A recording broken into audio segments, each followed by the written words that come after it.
ACDP.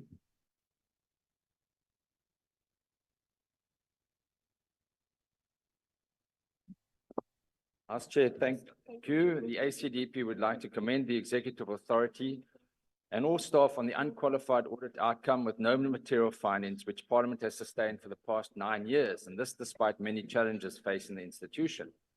We do note, however, that there will be a 200 million rand budget reduction that will be that was announced in the medium-term budget policy statement, and this will undoubtedly have a negative impact on the core business of Parliament, and we need to be briefed how the institution will absorb this budget reduction. The ACDP also shares the concerns that Parliament is funded in the same manner as government departments. Parliament is reliant on the executive. Excuse me, Honorable.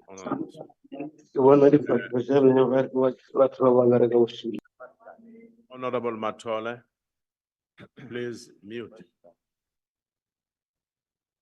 Thank you, House Chair. Sorry about that.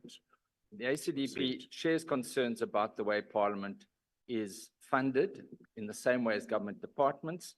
This is the same issue facing the judiciary, and the slow progress in negotiations with the Minister of Finance towards a funding process that is appropriate to Parliament remains of grave concern.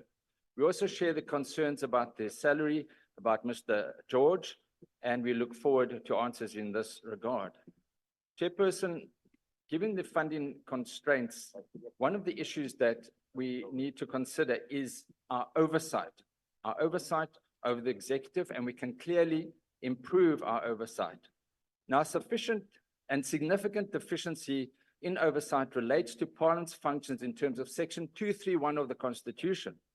And while the negotiating and signing of international agreements is the responsibility of the executive, international agreements referring to certain issues need to be ratified by this Parliament.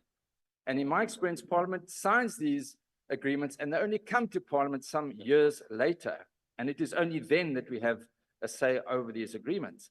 Now, case in point is the 2022 amendments to the international health regulations, which are at present being negotiated by the World Health Organization. These treaties will have far-reaching implications for the sovereignty of states when it comes to global health issues. The ACDP and other parties have raised concerns in Parliament about this issue, and following a parliamentary question, we were given the assurance that the pandemic treaty would be brought to Parliament for ratification, but it is not clear about these amendments to the international health regulations. This is extremely concerning, given the far-reaching implications of those amendments, and I'd urge every parliamentarian to look at that.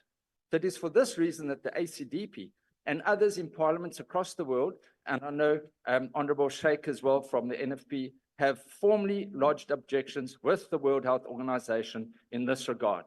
And we trust that this aspect will receive more urgent attention by Parliament in exercising its oversight function. I thank you. Thank you very much, Honorable Member.